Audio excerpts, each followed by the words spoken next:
Hi, everyone. Thanks for coming along to this webinar. We've got a fantastic lineup of people who are going to talk to you, and we're going to share and learn together. But we will wait a couple of minutes till everyone arrives. So feel free to settle in, get a cup of tea, and we'll be with you shortly.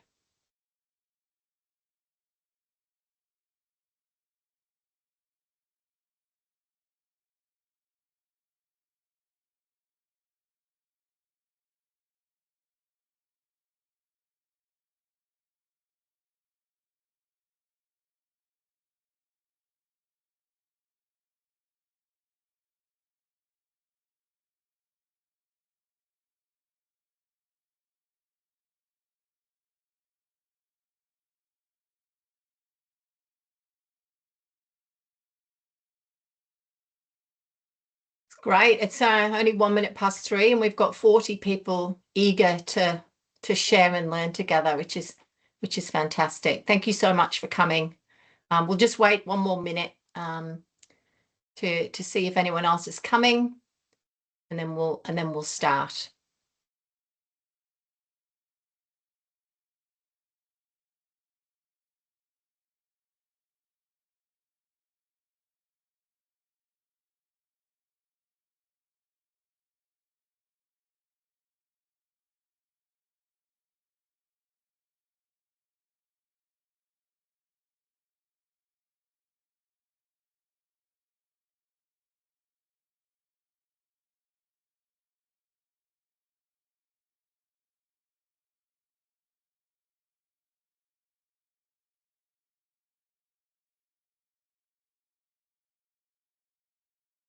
Okay, well, let's get started. Thank you everyone for coming today to share and learn about nature-based solutions grounded in traditional ecological knowledge.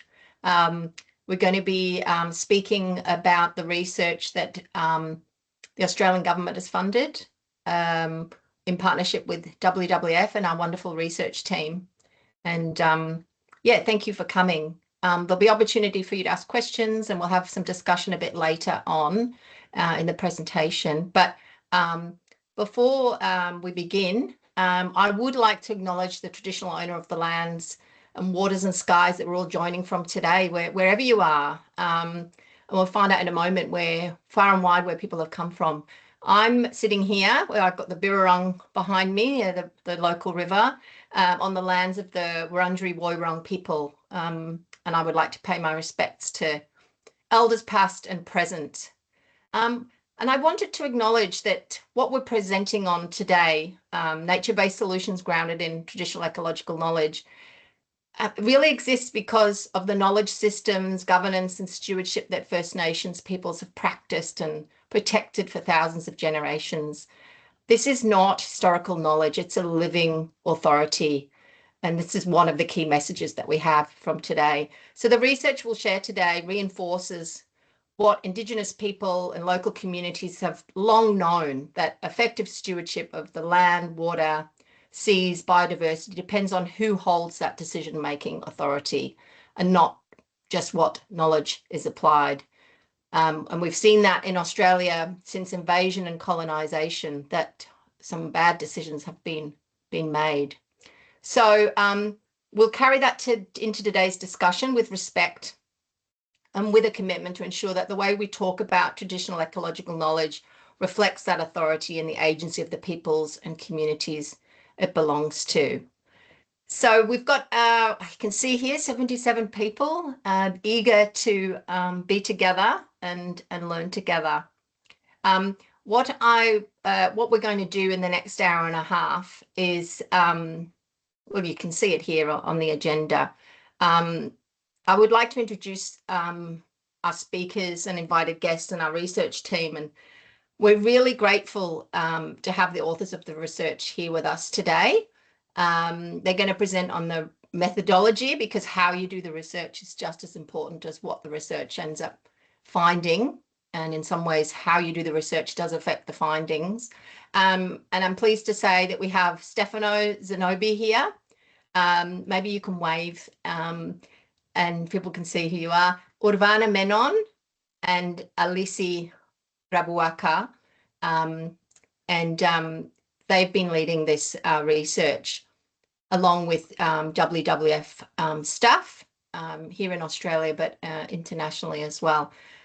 We also have 3 representatives from our partners. And I'm not sure if they're here right now because I can't see everyone's faces, but we have Serge has come from Live and Learn Vanuatu.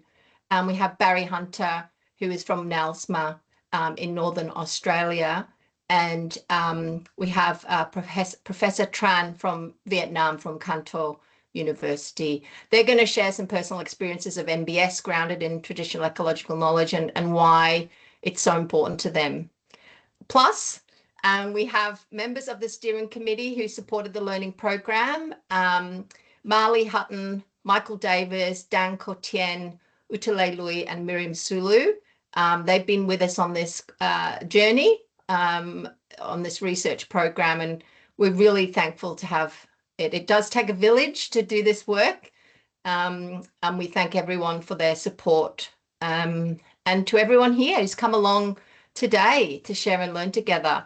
Hopefully, by the end of this webinar, you'll all be champions of the approach that we're trying to get people to take, and you'll be able to take that forward in all aspects of your work and life. Some of you would have been to other webinars that we've held. We've been really lucky in Climate Resilient by Nature, which is a $21.2 million program funded by the Australian government, to have a knowledge hub. And we've had 5 learning programs funded as part of that. The others are on voluntary carbon markets, blue food systems, nature positive livelihoods, and disability inclusion.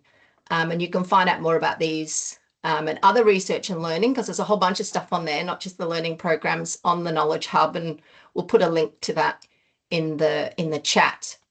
So as I mentioned, this work has been funded through CRxN, and this is a $21.2 million Australian government initiative in partnership with WWF Australia and partners overseas, development partners and WWF. So partners like Save the Children, CAIMA, ActionAid, Caritas, CRS, World Vision Australia, and our WWF partners in in Fiji, Solomon Islands, and the Mekong, which is Vietnam, Cambodia, and Laos. So it's been going for about 4 years, and it's actually the first phase is coming to a close. And it's been the main aim of the program has been to support communities to restore and protect critical ecosystems, while at the same time building sustainable livelihoods and increasing resilience to climate change.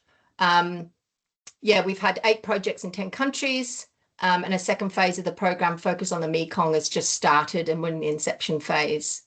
I'm going to quickly pass over to Leanne, because this learning program has not only included partners and work from the Climate Resilient by Nature program, but domestic work in Northern Australia. So Leanne's just going to say a couple of sentences about that. Hi, everyone. I want to acknowledge I'm calling in from Larrakia country, Garramilla, Darwin today, and I pay my respects to elders up here too. And I just wanted to say thank you so much, Charlotte, and everyone, for this great opportunity to collaborate with the CRxN team. Our domestic program in Australia, we focus really specifically on biocultural NBS. So while NBS is that global label, biocultural really reflects what our Indigenous partners have always known, that nature and culture are inseparable. So recognizing this, our program specifically is designed to support Indigenous governance and biocultural stewardship, and we focused a lot in Northern Australia and beyond. So I'd like to thank some of our partners for participating in this research too. We're so grateful, and so grateful to learn about key lessons from the region. So yes, this is exciting. Thanks, Charlotte. Great, thanks, Leanne.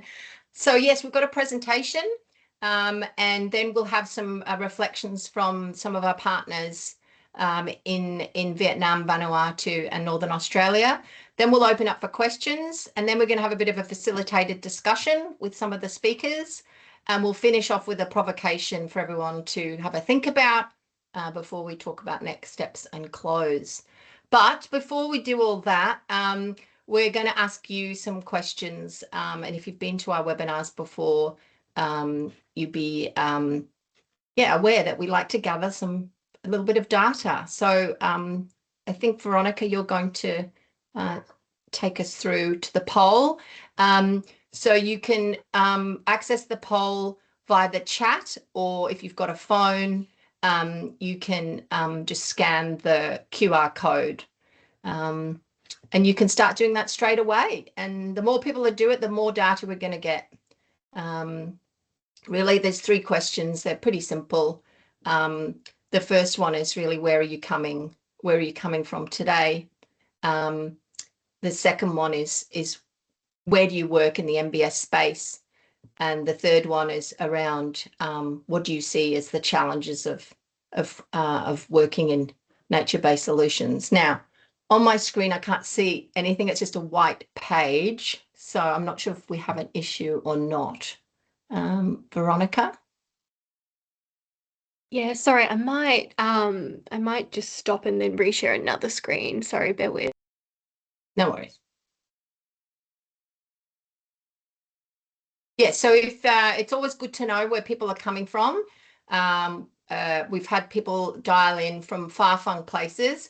I don't think at this time of the day we'll have anyone from Latin America because the time difference is too great. But we'll, because we've got Australian content, we'll probably have some more Australians, and because quite often we have a lot of international people.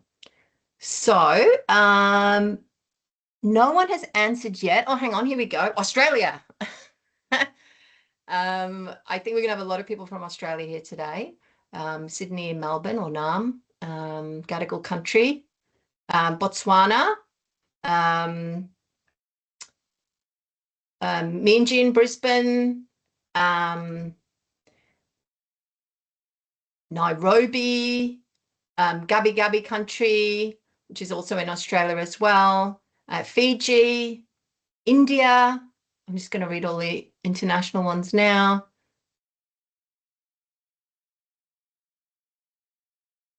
We have someone here, Alexandra, who's joining from Melbourne, but it's originally from Colombia, Indonesia, Vietnam. Hi, Tin. That's great. All right, let's go to the next question. And that's really what best describes your work with MBS. Do you see yourself mostly as a practitioner, a knowledge holder, a donor or funder, a researcher, or something else? Hi, David from Sustinio. Lovely to have you along. So, oh, this is great. Lots of people consider themselves practitioners, which is great. We've got some researchers as well, some donors, which is really good, and some others. I'm not looking at the chat. We've got some curious bystanders I saw just pop up then. Thanks, Bruce.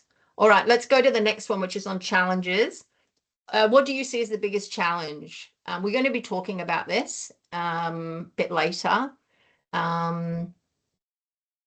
Yeah, not knowing how to do this work, bias of Western academia, having fixed mindsets, like a colonial mindset, not having enough information, changing Western science, capturing or being able to capture relevant metrics, governance, the policy in the government, funding. Yes, all of those things are issues that we face, and they're very similar to the issues that we've uncovered in the research. All right, well, let's stop the poll and we'll go back to the presentation. Thank you so much for participating in that. Veronica will share the presentation, and while she's doing that, yes, I would like to introduce Stefano Zanobi, who has been the lead researcher, and Actually, maybe I can, let me just share the presentation again.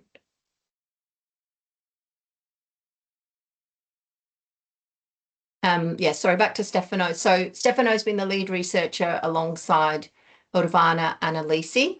And let me just go to the right slide. And you can take control. Stefano, off you go. Thank you so much, Charlotte. And well, welcome, Urbana.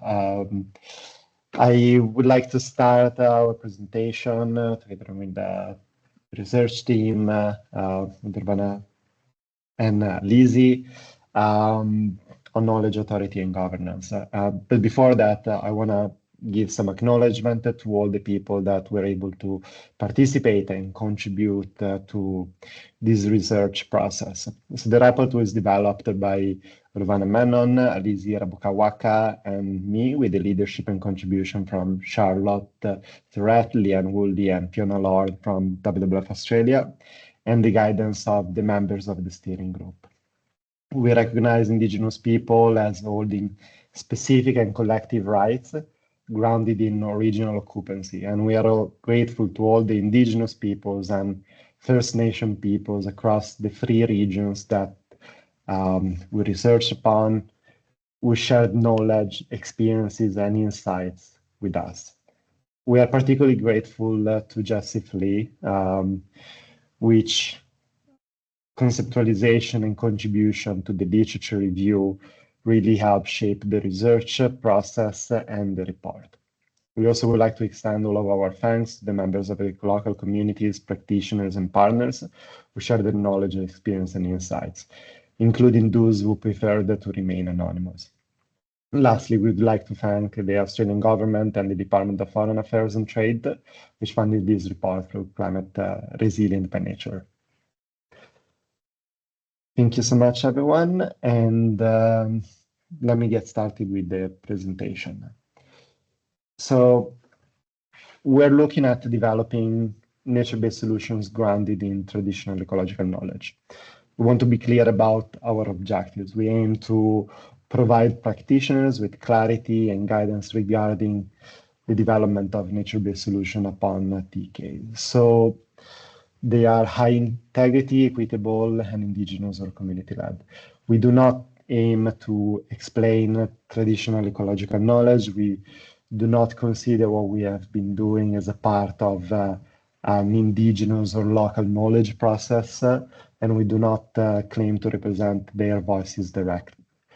We all, as the research team and supporting steering group and the leadership of WWF Australia, believe in human rights, and one of our team members is also Indigenous. The research took several months. There were some important findings, but also some limitations. We worked through 3 very big regions. It was challenging to condense all the findings across them, and unfortunately that also required us that some of the finer details and contextual information had to be dispersed. Nature-based solution is also like an evolving field, and many gaps were found throughout the process, which we will explain further later. So we had 3 different research questions. The first one is, why is it important to develop MBS upon traditional ecological knowledge? The second one is, what are the successes, challenges, and lessons that emerge from biocultural MBS compared to other approaches? And the third one is, what do Indigenous people and local communities need, and what do we expect from partnership with governments, NGOs, and donors? We have developed like an approach and analytical framework. We adopted a qualitative exploratory research design guided by a critical inquiry approach.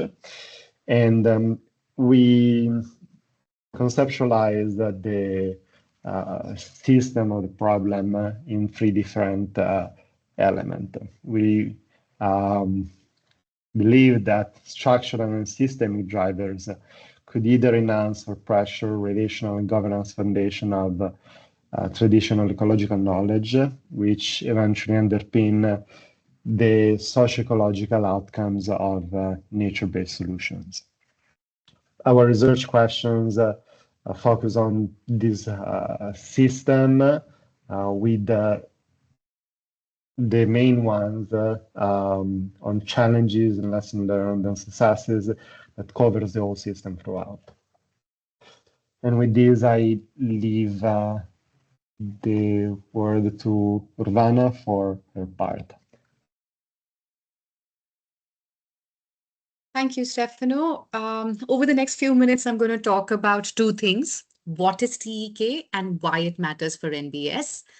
So TEK is not just ecological information. It is a living system of governance, cultural responsibilities, collective stewardship that really shapes how decisions are made, how ecosystems are managed, and how resilience is sustained over generations. So it'll be fair to say that TEK is not static knowledge that can just be extracted and applied. And that's something we were very sure of before entering this project, but everything that we found across research kept confirming this. So I talked about application of TEK, but just before we go there, we need to spend a minute or more understanding what is biocultural NBS. It's a term that we've heard. It's an established term. There is no globally or internationally endorsed definition, no one single definition of biocultural NBS, though academia has definitions. And we've explored a working definition in the report as well. But I think it'll be fair to say that biocultural NBS actually is understood really through the roles and dimensions that hold it together. And these vary. They vary across people, across geographies, across culture. And what you see on the slide really are the 6 dimensions of biocultural NBS that we elaborate in the report. And only when all of these dimensions come together holistically can a NBS initiative be called truly biocultural. Now we want to talk a little bit about how NBS interacts with TEK, right? And so this is basically an illustration of sorts, what we call as the ladder of engagement. And what it is illustrating is that how you treat TEK determines the kind of the nature of your NBS project and of course the outcomes as well. So it's basically about institutional pathways that that are integrated in the NBS initiatives. So if your project is externally controlled and governments and NGOs are retaining all decision-making authority, it's not really integrating TEK. Yes, there may be consultation, there may be participation, there may be consent, but even then TEK is not really getting embedded. So this ladder of engagement was basically a manner in which we used a governance configuration. Governance is one of the dimensions of biocultural NBS and a very pivotal, central one, I would argue.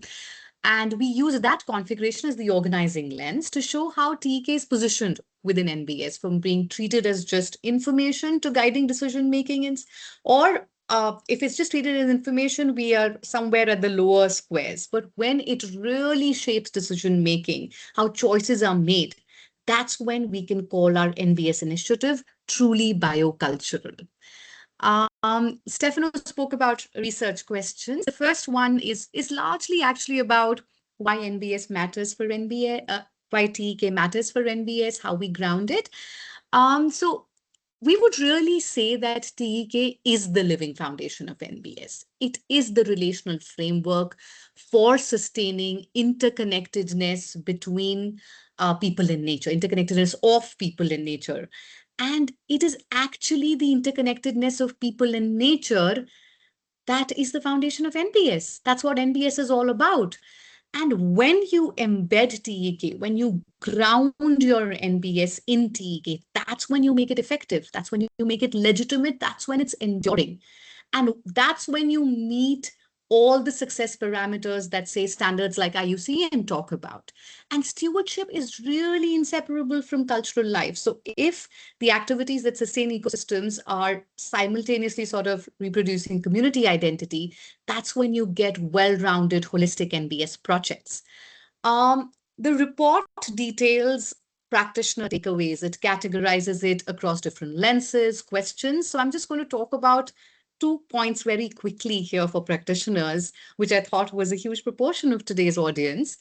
One is that we should never treat TEK as a design variable. It's not just an input that we are making to the process. We may have a fantastic design process at the NBS stage, but if TEK is just a design variable, that's not how we'll get our outcomes. It should be designed in a manner that TEK is the foundational starting point. And the other thing is, of course, about working through customary governance, which is strengthen what already exists, right? And that initial institutional investment you make, that's going to get you the core benefits. That's going to reduce the long-term reliability on external support. Very quickly, within question one, I wanted to also talk about inclusion, GEDC, gender equity, diversity, social inclusion, which most of us know about. But when it comes to TK and NBS, it's not an add-on. It's actually never an add-on, but especially here, it's a precondition for ecological success, right? We know the critical knowledge areas that are held by marginalized groups, especially by women, for example.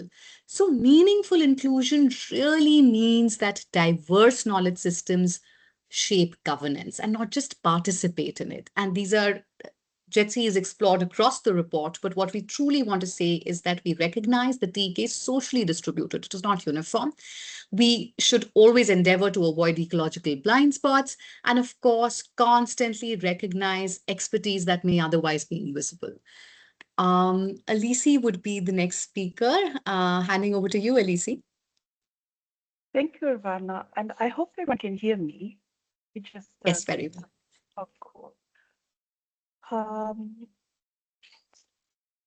And so, building from the earlier discussions, my two slides are really talking about the research question 2 on success and challenges, and what would be helpful.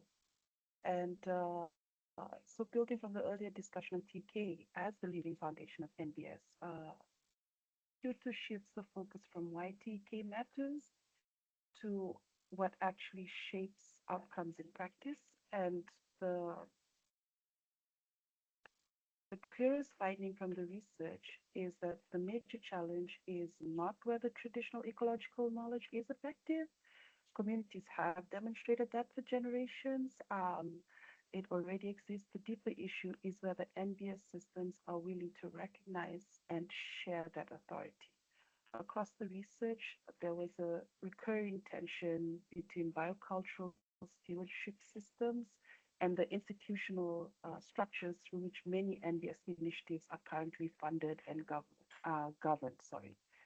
And so biocultural systems tend to operate through long-term relationships, collective governance, intergenerational responsibility, but many conventional NBS systems still operate through sub-project cycles, externally defined indicators, and top-down authority structures. For example, in Fiji, customary marine governance systems operate through long-term stewardship logics that often do not align neatly with donor timelines. Similarly, in Australia, Indigenous stewardship programs are growing, but many still operate within broader, externally controlled institutional systems. And so this second question is fundamentally examining what happens when governance systems align with TK, and what happens when they do not. And so what strengthens high integrity biocultural NBS? The research found that outcomes improve significantly when communities hold genuine authority over stewardship systems rather than being limited to consultation roles. And when governance is a community-led or genuinely co-governed, NBS initiatives tend to show stronger legitimacy, stronger ecological compliance, and greater long-term continuity.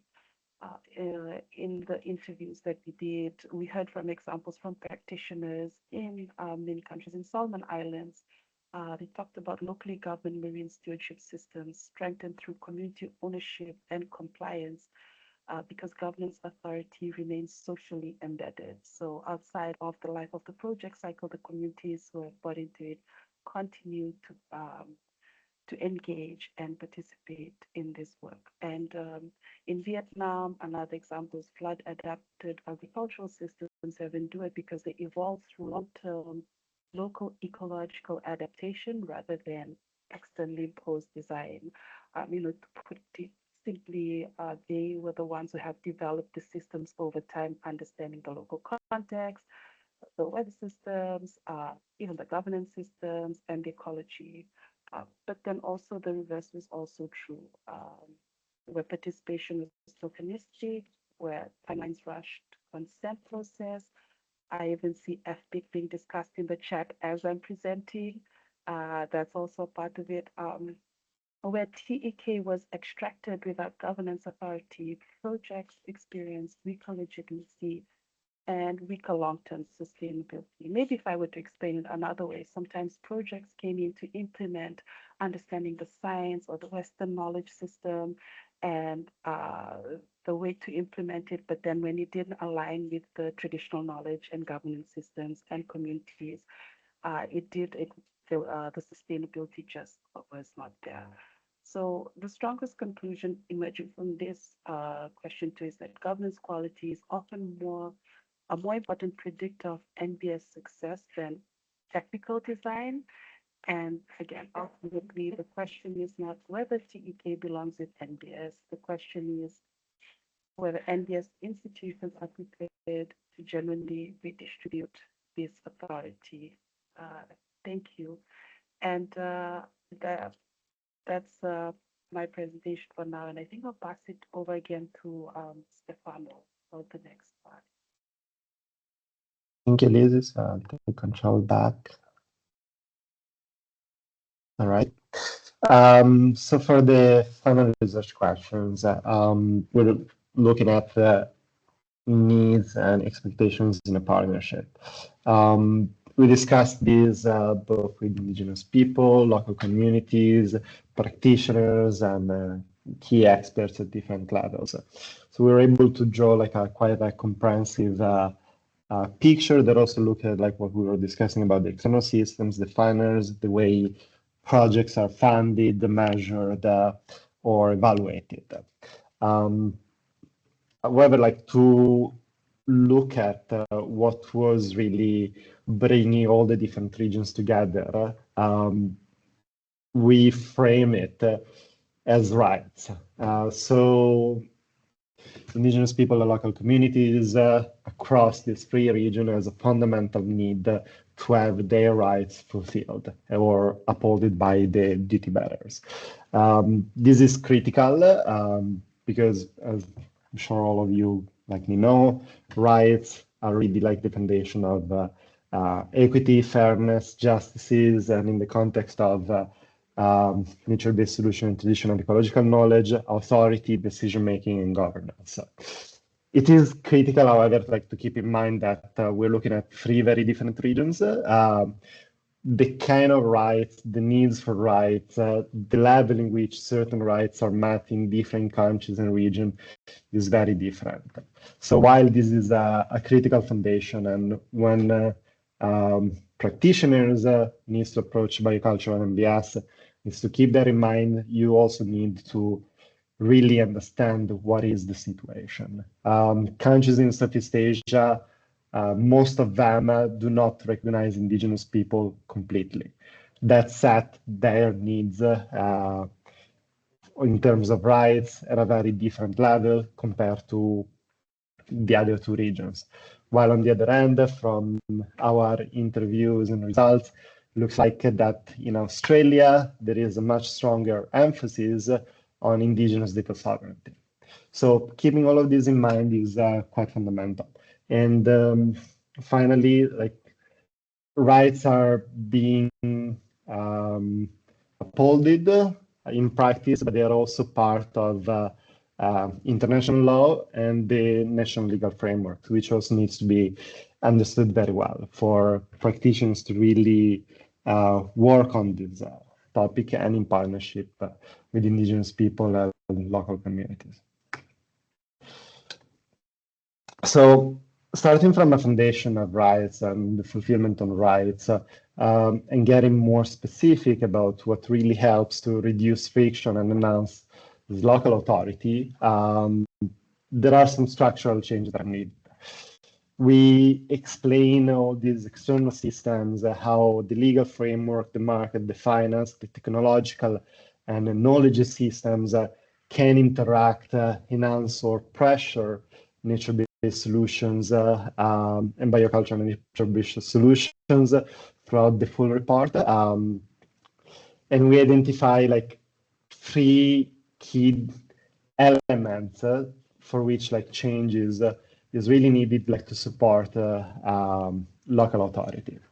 First of all, as we discussed so far, finance needs to be aligned. It needs to be aligned in terms of the duration. It needs to be aligned in the way like contracts are structured. It needs to be aligned in terms of like who can make certain decisions.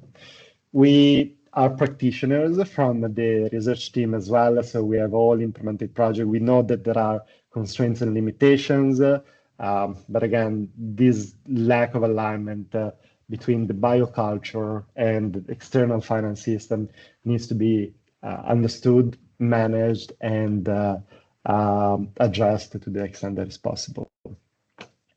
Second is also like key that cultural and knowledge continuity are supported.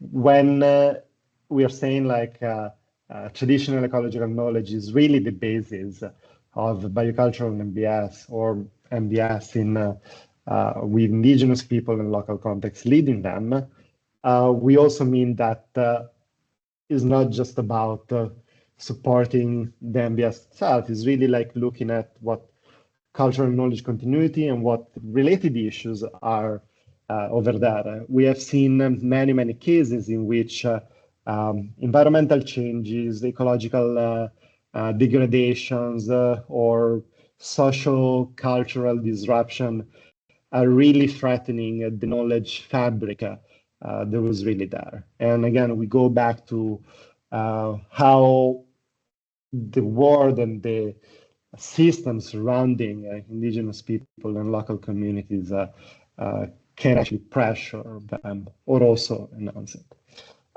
Lastly, facilitating, and I think this is from a practitioner point of view, we have defined all the systems. In many cases, they are there. They can't be taken away, and we are not suggesting that biocultural MBS should work in isolation. We'll probably see through like some of our partners' experiences later on how actually certain systems like markets, in many cases like carbon markets, can actually become a good opportunity for biocultural MBS.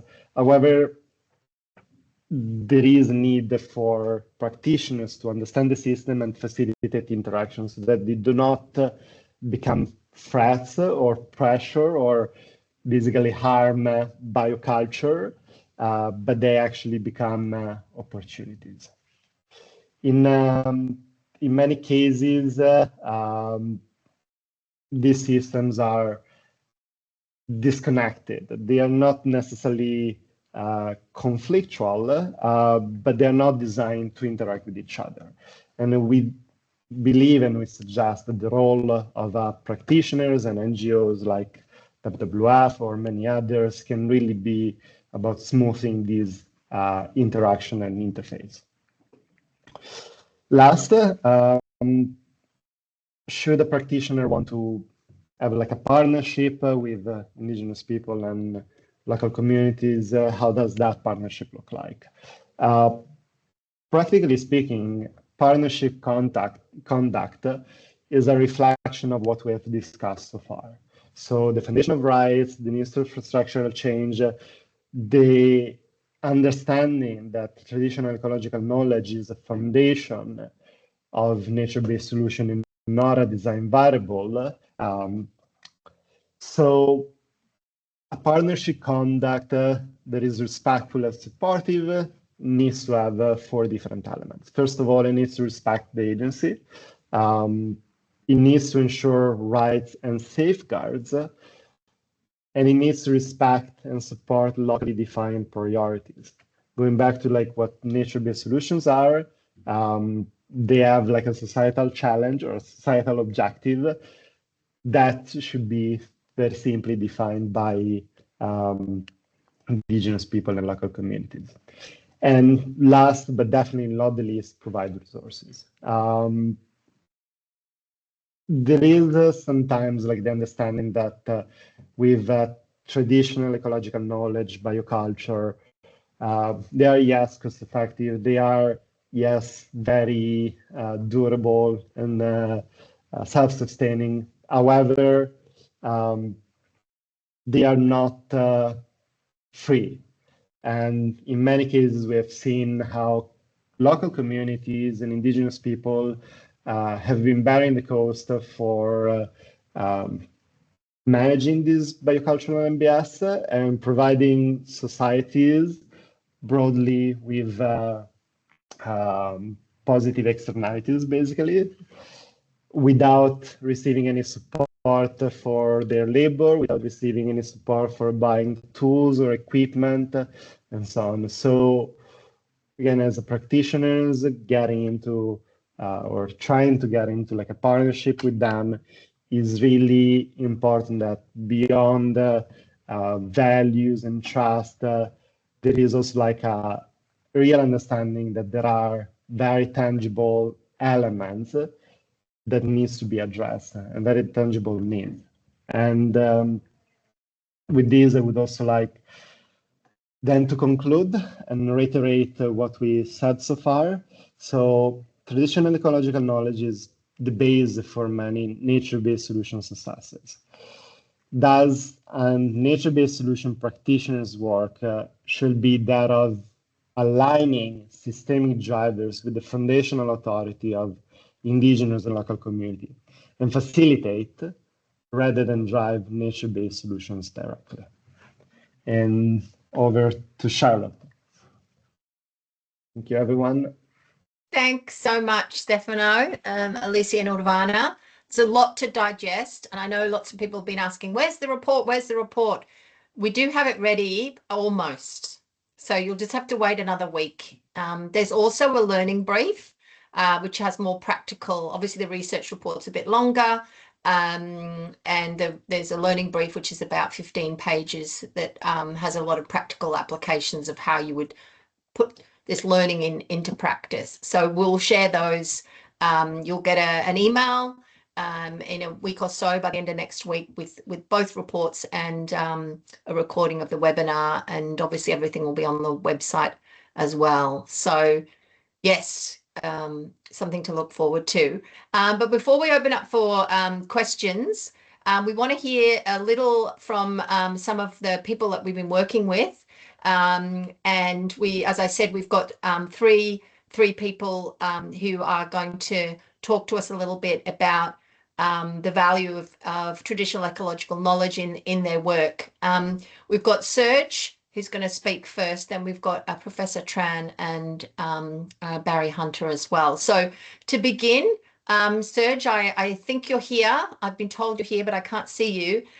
Serge Waraka, I'm pleased to introduce, who's going to be speaking about his work with Live and Learn, Vanuatu and Nakau. Serge works with communities in Espiritu Santo in the northern part of Vanuatu, and the work they're doing there is to conserve and restore forests. And they've been having some wonderful successes through carbon programming and high integrity carbon programming, where this governance and this authority aspect's really, really clear. I feel very fortunate to have visited the Loru site and to have met with Serge and some of the community members. So over to you, Serge. You have 3 minutes to tell your story. All right, thank you, Salot, and thank you, WWF, for the opportunity for inviting us to be part of this important discussion. Yeah, so my name is Sers Warakar. I work for Live and Learn Vanuatu, but I also represent the Loru Kole communities in East Santo. So yeah, like speaking about traditional ecological knowledge, for us in Vanuatu, it's not something separated from our life. It's part of our identity, our custom, our governance system, and our relationship with particularly with nature. Traditional ecological knowledge or tech, we use it as a guide on how we protect our ecosystems because of the services they provide to us indigenous. We use it to manage resources, resolve social conflicts, and also to teach younger generation around connection and interaction with nature. So in Loru or in Kole community, one of the biggest success we're proud of is the inclusive approach we have taken into conservation and governance. So women are now strongly engaged with the conservation operation, decision making. So in Loru, women are involved in biodiversity restoration activities. They include These include raising trees in the nursery, managing restoration sites, and supporting forest protection activities overall. Women are also, in Loru, with the Forest Carbon program, women are leading in key financial operations. So including like they also engage in the finance committee. They manage the finance and the overall finance. And also they manage the overall forest carbon business. This has been possible because the Serakar clan in Kole or Loru has created flexibility within the traditional governing system that allow women to lead important areas while still respect the custom leadership structure where men continue to hold traditional leadership role. And, we believe that this balance between cultural values and inclusiveness strengthen decision making and strengthen livelihood and strengthen unity within not only the Loru project but the overall community. Another success is involving youth and school children. We also involve strongly the youth groups and the school children. So the chief leaders of Seraka clan, we also create space for young people to participate in forest carbon activities, especially biodiversity monitoring, cultural learning programs. Young people with the learning programs. We usually train our young youth and our school children to learning different plant species and the traditional use of these different specific plants, cultural resources protection, and also the overall connection between us people and the ecosystem or nature. So, for us, it's important because despite the ongoing influence of modern technology, urban migration, people are starting moving from village to town, changing lifestyle, and community continue to keep young people. We strongly advocate for young people to connect with custom and also the overall conservation of our resources. Um, and at the same time, we also facing, challenges around loss of traditional ecological knowledge, the tech. Some key important tech, we start to lose them because of this, this migration of people coming in and out. And in particular in Kole, many communities, many important knowledge holders, especially elderly men and women, are aged between 70 and 80 years old.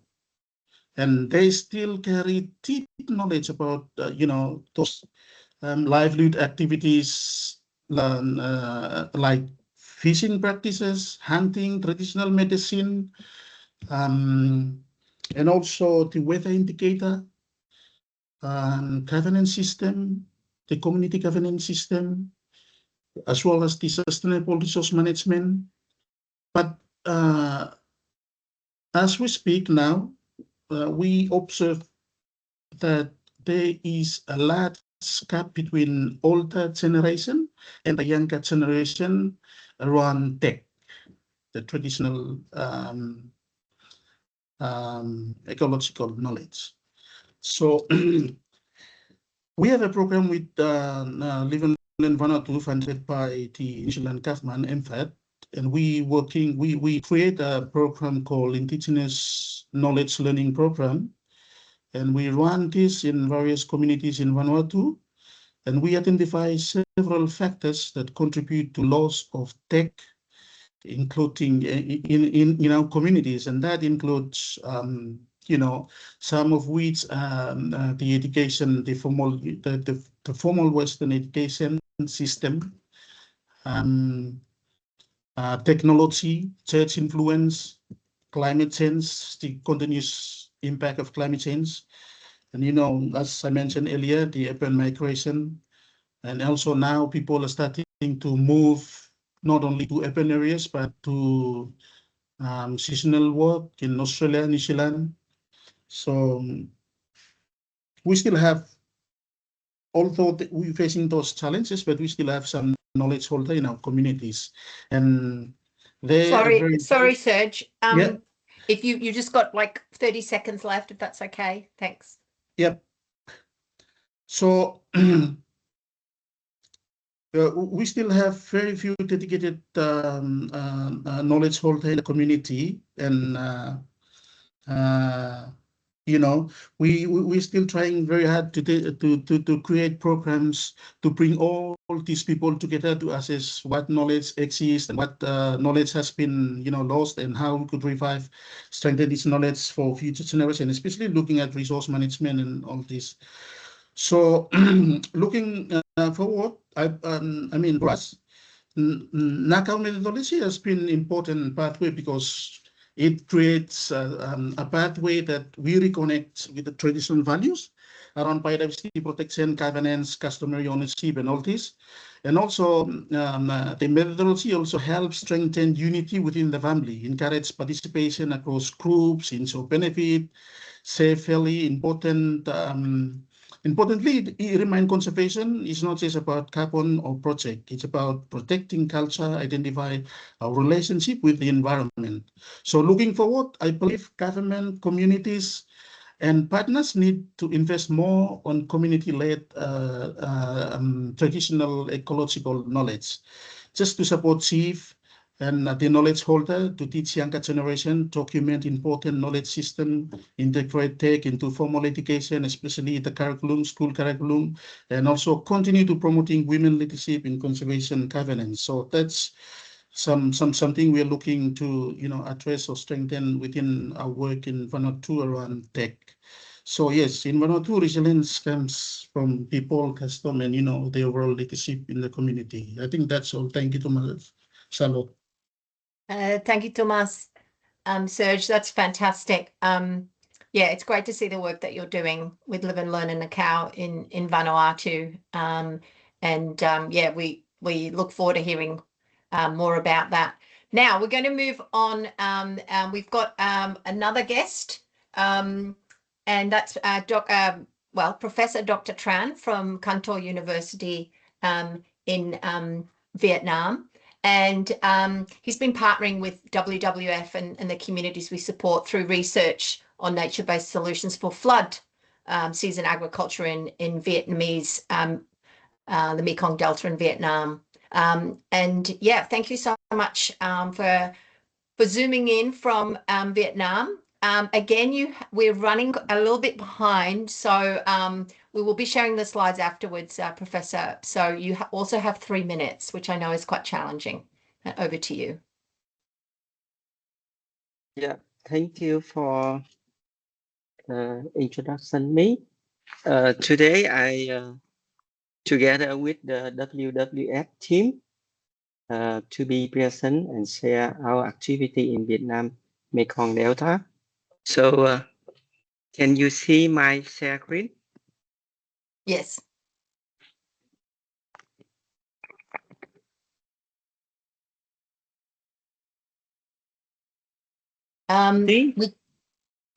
Keep talking. You went quiet for a while there.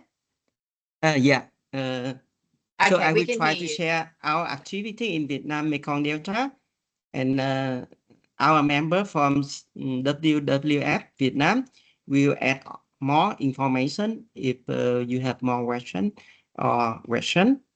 If we look at back to the 1966 in the Mekong Delta, we have plenty of variety. Even we have more plant used for rice cultivation. If you look at the map in your left hand side, you will see some dots legend indicate for floating rice. This is a very deep flood area in the Mekong Delta in the past, and people in there is cultivate the floating rice. And we also have more than 1,000 local variety in the whole Mekong Delta. So I mean that floating rice is one of the very traditional cultivation method of rice in the Mekong Delta long time ago. However, back to 1976, we have more two rice variety developed for the whole Mekong Delta. And then for the 1996, we have more rice and rice for the whole Mekong Delta. And if you look at the map in 2015, we have more than yellow color. It's indicate for rice cultivation, but the dark one and the yellow one indicate for 2 crop and 3 crop per year.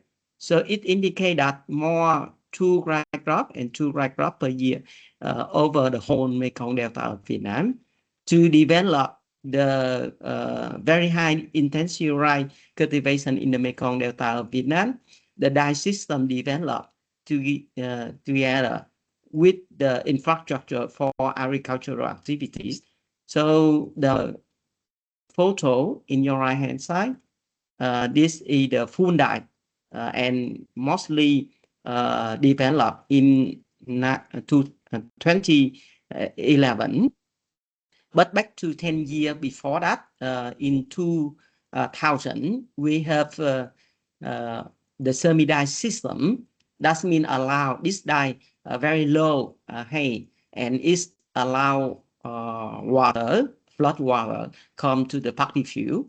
And in the center, we see the semi-dye opposite with the full dye system. In the flooding season, the full dye system allow farmer to grow rice on whole year round, not care about the flood water. Yeah, this is the how dye system in the Mekong Delta developed together with the intensive rice farming system. So if you look at this photo, it's very nice photo about rice ready for harvest. It's good for farmer, but because of very high intensity of rice, other interrupted in the Mekong Delta related to ecosystem function and process happen. And if we look at this map, far away from the green color. The green color is a floating rice. And far away from this, we surrounding a flood water come in, and it bring a lot of sediment, our water retention a lot, and also have aquatic animals such as fishing. It bring the function of the Mekong low Mekong Delta to bring with the ecological function of this delta. And we developed the floating rice in this deep flood upper part of the Mekong Delta with the floating rice, and it bring a lot of ecological benefit to the this area. So I will talk it a little bit more detail later. And we also introduce fishing together with this model to bring more profits and income for the farmer to carry out this model. And for the floating rice, we also try to do many activities to promote the floating rice as a NBS product in many events. This is some product. One of the famous one is the floating rice noodle, and it's now available in the market, even in the European country. So you will have the link and the Facebook to introduce this product. So because of the time and climate, so I just talk a little bit, indicate our lesson learned in the Mekong Delta of Vietnam. Mekong Delta of Vietnam, we a lowland area, and flood is something very friendly and not really dangerous. And people in the Mekong Delta, we learn how to live with flood for a long time ago.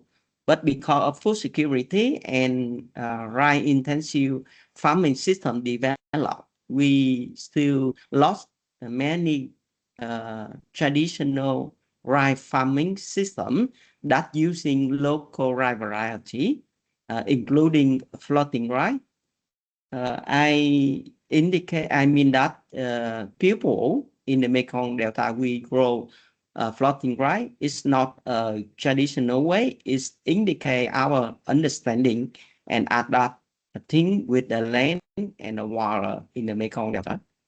And this traditional can be recognized as an early nature-based solution in the Mekong Delta, and it brings a lot of sediment, restore the soil, and support our fish life in the Mekong Delta.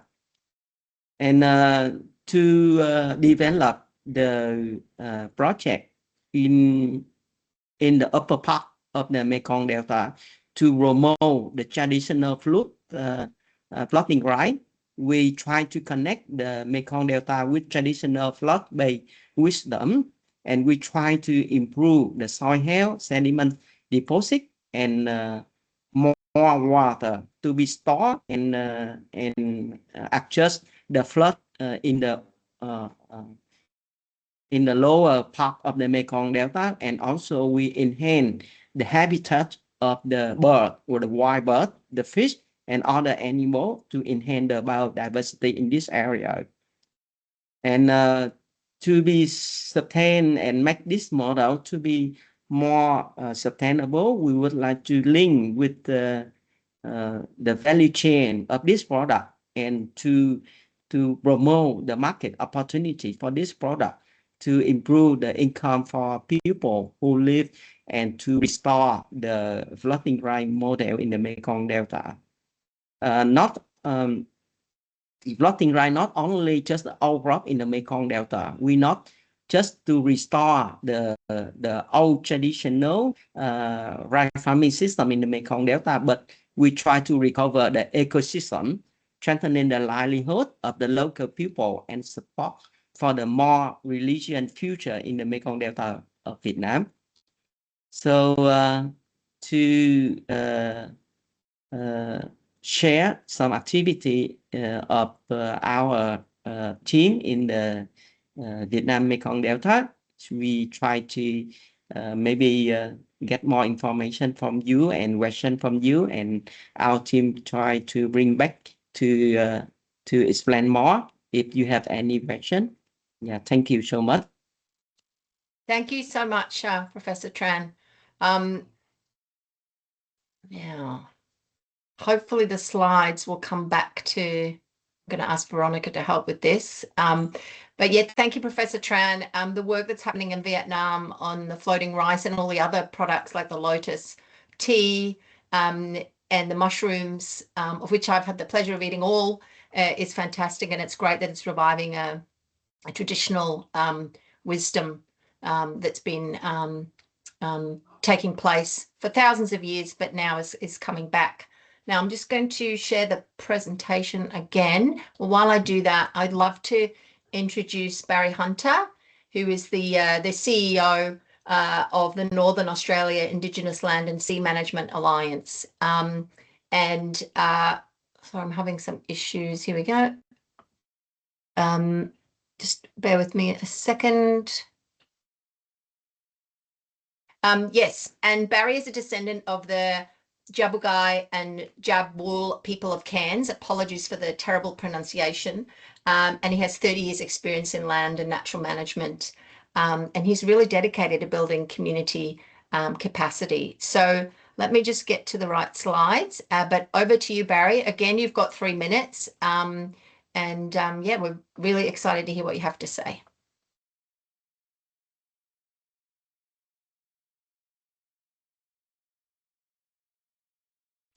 I guess I should unmute myself. Thank you for the introduction, and thanks to Leanne and WWF for including me in this process. What I want to just quickly cover is the work that we do. So I head up an organisation that works predominantly across Northern Australia, and the work that we do around nature-based solution and traditional ecological knowledge is really the engagement with groups on ground level. And I want to paint that picture in the context of a number of things. One is, like we've got Savannah Fire method that works across Northern Australia now, and is one of the 32 methods that the Australian government is using to address the Paris protocols. So that's a real life example of something that's, like a millennia-old knowledge-based system that's been adopted and adapted to reduce carbon. So it's those sort of things and approaches. So the carbon industry is 14 years old now, and Savannah Fire method is in its 5th iteration. So the method is moved along and developed in that time. So it's about being able to recognise that as a basis for where we need to go. But there's a couple of things that I think I might talk to. So obviously a big part of it is self-determination and rights and interests of the groups that we work with. So the project-based approach with the groups that we work with, they drive and direct, and we ask them what they want to get out of it. So it really is that basis around being able to drive to somewhere that's has the overarching principles. And when I mean by overarching principles, we know that meeting those things around Paris agreements and carbon, but also like relative to the IUCN, and I heard that mentioned before, that there's a lot of mechanisms and global biodiversity frameworks as well that impacts upon us. And you might think, why is that has implications in regards to an organisation, Indigenous organisation from Northern Australia? Well, we've been in the only Indigenous party organisation of IUCN for the last 12 years in Australia. So there's a lot of obligation and consideration in regards to our approaches and what we think about. But going back to nature-based solutions, like I really think that there's a well, not really think, I know our approach really concentrates on that. First of all, sustainable livelihoods. And we, carbon industry has shown that that it can be a basis for an alternative income stream. We've got Indigenous land and sea rangers that are funded, and 1,800 of those positions sort of sit across Northern Australia.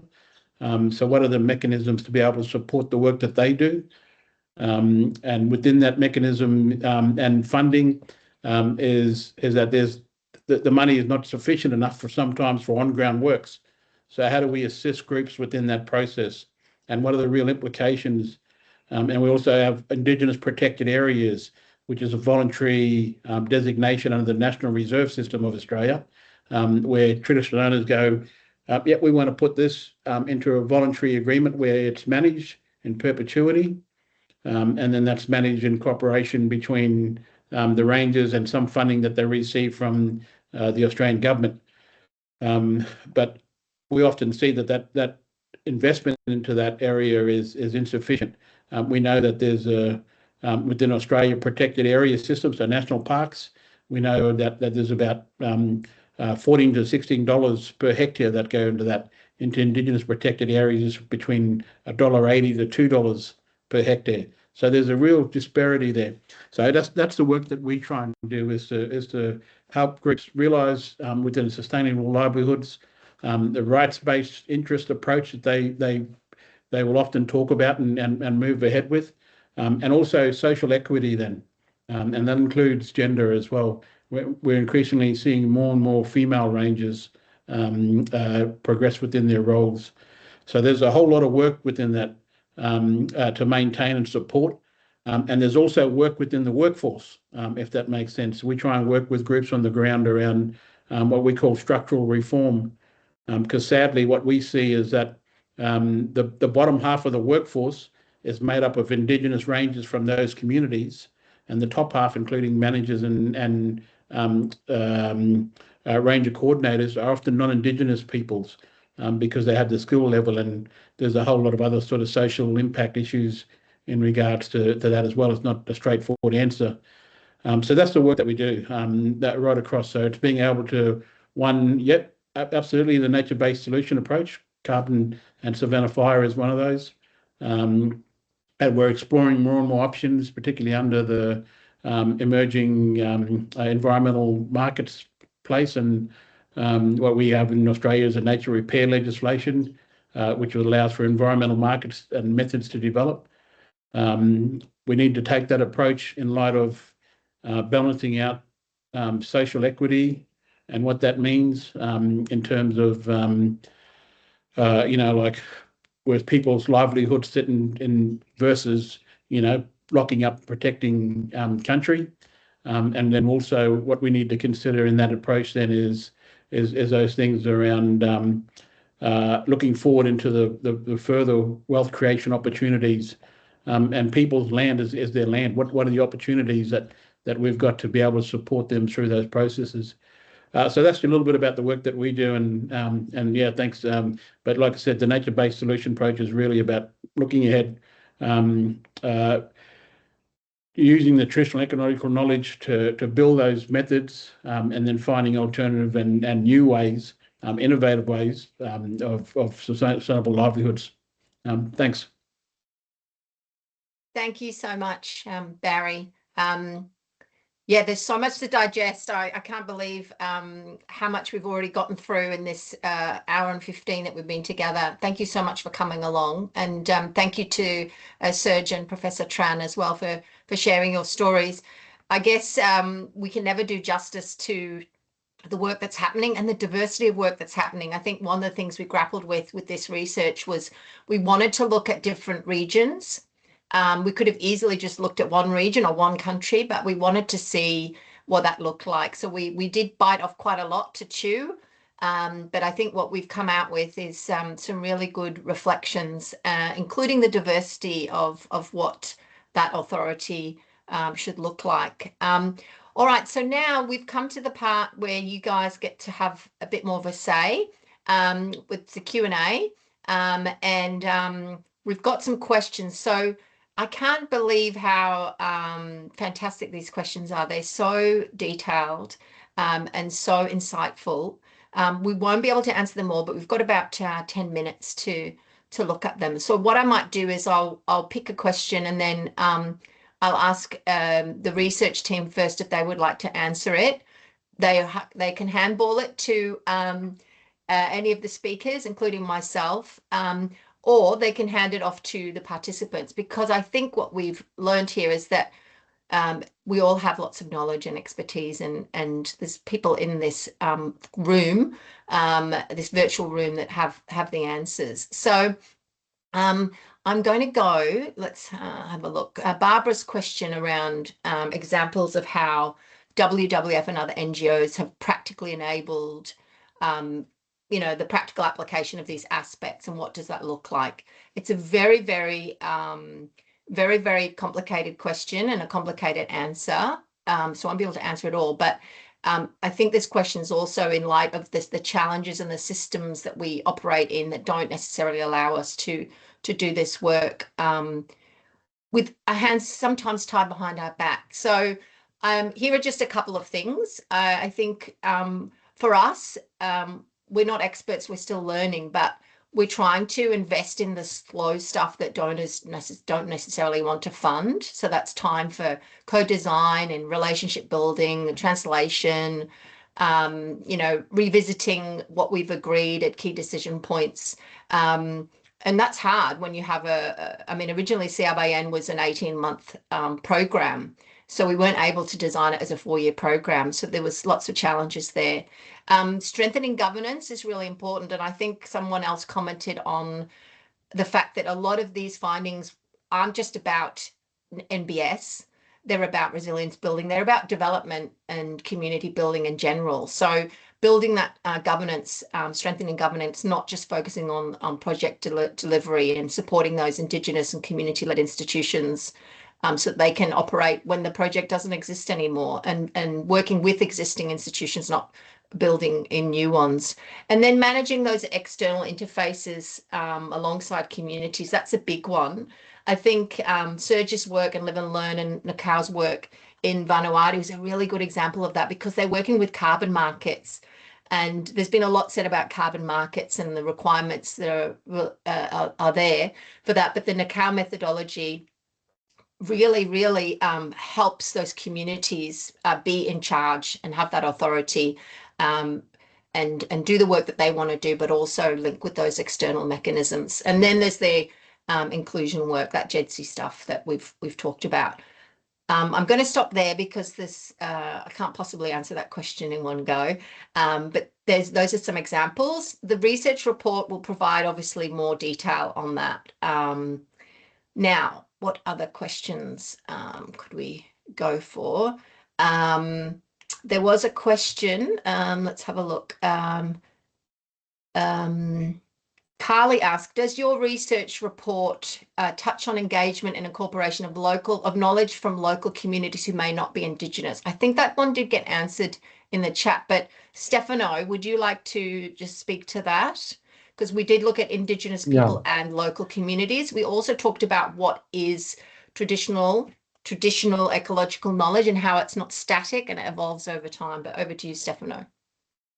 Yeah, very quickly. I think there are many different cases. So generally speaking, this was supported by CRxN. So some of the CRxN partner organizations and communities were non-Indigenous. You also have to say that, as we said, like in Southeast Asia especially, there are key issues about what is Indigenous and what is not. So we didn't draw like a specific line. In that regard, we included making a differentiation about the rights that are, according to international law, how to say, framed for Indigenous and non-Indigenous, but we didn't want to look at the legal recognition of indigeneity. So it does include quite a little bit of everyone, especially reflecting what CRxN actually does. Thank you, Stefano. Yes, it was a huge topic to cover, and we haven't covered it properly, but we've given it a good go.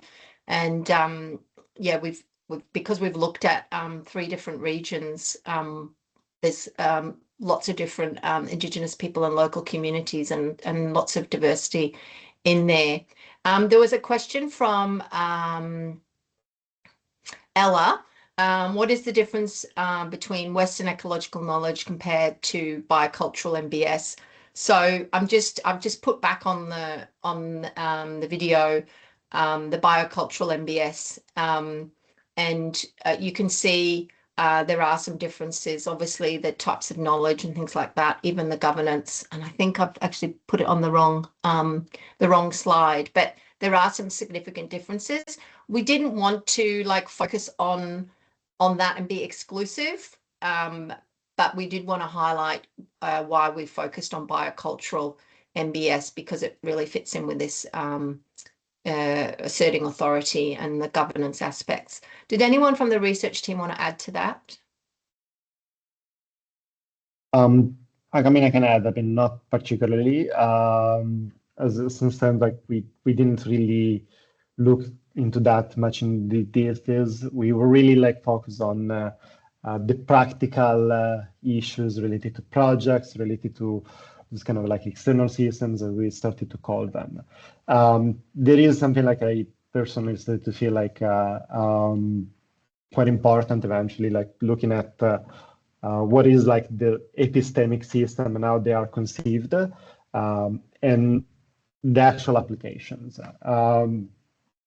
I think that's something needs to be really also clarified, and looking at how knowledge processes are developed and implemented, who is implemented something, and what are the opportunities to really understand. And I think there isn't much that is actually being done, and really trying to understand those bases, commonalities, and differences.